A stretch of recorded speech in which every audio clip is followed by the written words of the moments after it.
ایک دفعہ کا ذکر ہے کہ ایک سیدھا سادہ مگر محنتی پٹھان دور دراز کے گاؤں سے شہر میں ٹوپیاں بیچنے آیا۔ اس کے پاس رنگ برنگی اون کی بنی ہوئی خوبصورت ٹوپیاں تھیں۔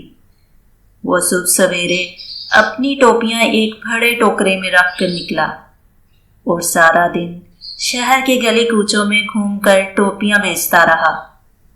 شام کے وقت جب سورج کی روشنی دھیرے دھیرے مدھم ہو رہی تھی اور پٹھان بہت تھک چکا تھا، واپسی پر جنگل کے قریب پہنچ کر اس نے سوچا کہ تھوڑا سا آرام کر لیا جائے۔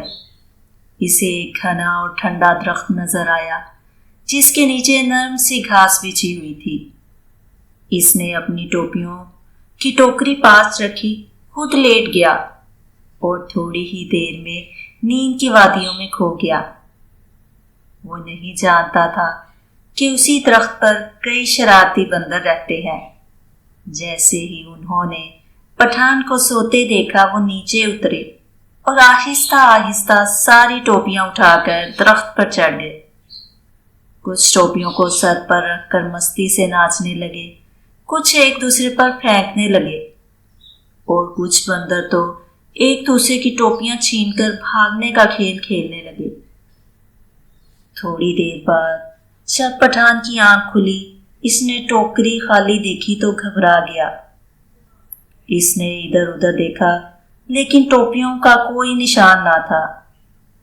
وہ پریشان ہو کر سوچنے لگا، کہیں کسی نے چوری تو نہیں کر لی؟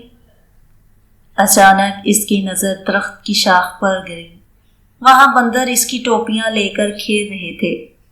کچھ بندر تو اس کی ٹوپی پہن کر ویسے ہی چالیں چل رہے تھے جیسے وہ گاہکوں کے سامنے چلتا تھا۔ پٹھان پہلے تو غصے سے لال پیلا ہو گیا، مگر وہ پھر بیٹھ کر سوچنے لگا کہ بندروں سے اپنی ٹوپیاں واپس کیسے لے۔ وہ جانتا تھا کہ بندر نقل بہت کرتے ہیں۔ اچانک ایک ترکیب اس کے ذہن میں آئی۔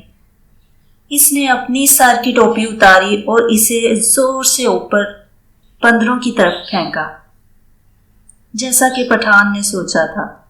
بندروں نے بھی فوراً اس کی نقل کی۔ ہر بندر نے اپنی ٹوپی اتاری اور نیچے پھینک دی۔ اس نے خوشی خوشی ساری ٹوپیاں اکٹھی کی، ٹوکری میں رکھی اور شکر ادا کرتا ہوا واپس روانہ ہو گیا۔ اس کہانی سے پتہ چلتا ہے، حاضر دماغی اور عقل سے بڑی مشکل آسان ہو سکتی ہے۔